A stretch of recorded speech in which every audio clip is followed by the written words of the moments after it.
Australia में भारतीयों को निशाना बनाते हुए आव्रजन यानी कि इमिग्रेशन विरोधी प्रदर्शन किए गए हैं, जिसमें कि इस विरोध प्रदर्शन को मार्च फॉर ऑस्ट्रेलिया नाम दिया गया है। ऑस्ट्रेलिया की संसद में इसका काफ़ी ज़्यादा निंदा किया गया है और इस विरोध प्रदर्शन को ग्लोबल नॉर्थ में बढ़ती आव्रजन विरोधी भावनाओं को दर्शाता भी है। यूनाइटेड किंगडम की बात अगर देखा जाए तो ऑस्ट्रेलिया में भारतीय प्रवासियों का काफ़ी ज़्यादा बोलबाला है और सबसे ज़्यादा संख्या वहीं पे है।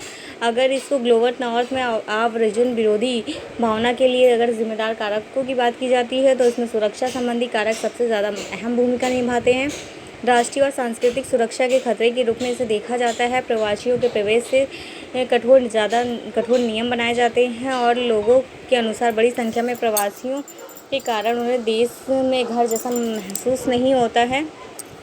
एग्जाम्पल के लिए देखते हैं तो ब्रेक्जिट अभियान।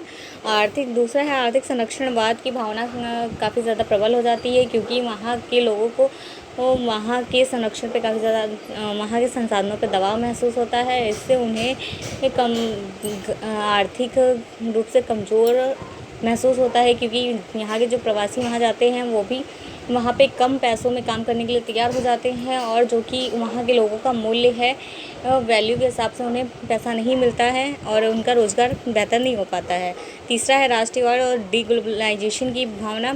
पहले अगर बात की जाए तो पूरा विश्व को एक साथ जोड़ने की बात की जाती थी, परंतु अब अगर देखें तो डीग्लोबलाइजेशन यानी कि जो जुड़ाव था वो कहीं ना कहीं ख़त्म हो रहा है और प्रवासियों के कल्याण की तुलना में घरेलू हित को साधना ज़्यादा इम्पोर्टेंट समझने लगे हैं, जिसमें कि उन्होंने अमेरिका फ़र्स्ट की नीति अपनाई, चाइना ने चाइना फ़र्स्ट की नीति अपनाई। इस तरह से देखा जाए तो काफ़ी ज़्यादा डीग्लोबलाइजेशन की भावना प्रबल हो रही है। दूसरा दक्षिणपंथी लोक लुभावनवाद की भी काफ़ी ज़्यादा महत्व हो रहा है, जिसमें विरोधी भावनाओं को हथियार बनाते हुए प्रवासियों को स्थानीय पहचान और सुरक्षा के समक्ष प्रत्यक्ष खतरे के रूप में चिन्हित किया जा रहा है।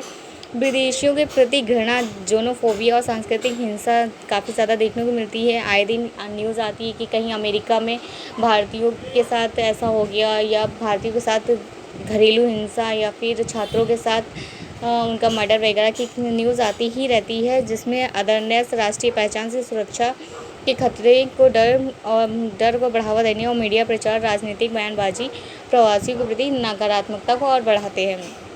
भारत इसके लिए क्या कर रहा है? तो भारत प्रवासियों के समुदायों का महत्व है, क्योंकि वहाँ से जो रेमिटेंस आता है, विप्रेशन आता है, उससे हमारा मुद्रा भंडार काफ़ी ज़्यादा मजबूत होता है। और अगर हम रेमिटेंस की बात करते हैं या फिर जो हमारा फॉरेस्ट रिज़र्व है उसकी बात करते हैं, तो भारत में सबसे ज़्यादा फॉरेस्ट रिज़र्व प्रवासियों के द्वारा ही आता है।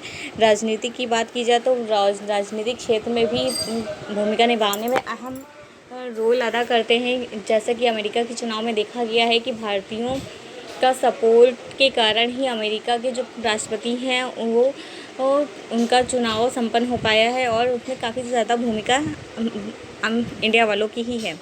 अगर सॉफ्ट डिप्लोमेसी की बात की जाए तो संगीत, नृत्य, त्योहार, व्यंजन, भारतीय फिल्म, योगदान आदि के माध्यम से सॉफ्ट डिप्लोमेसी भी बढ़ावा दिया जाता है। प्रवासियों के लिए भारत के द्वारा क्या कोई पहले शुरू की गई है?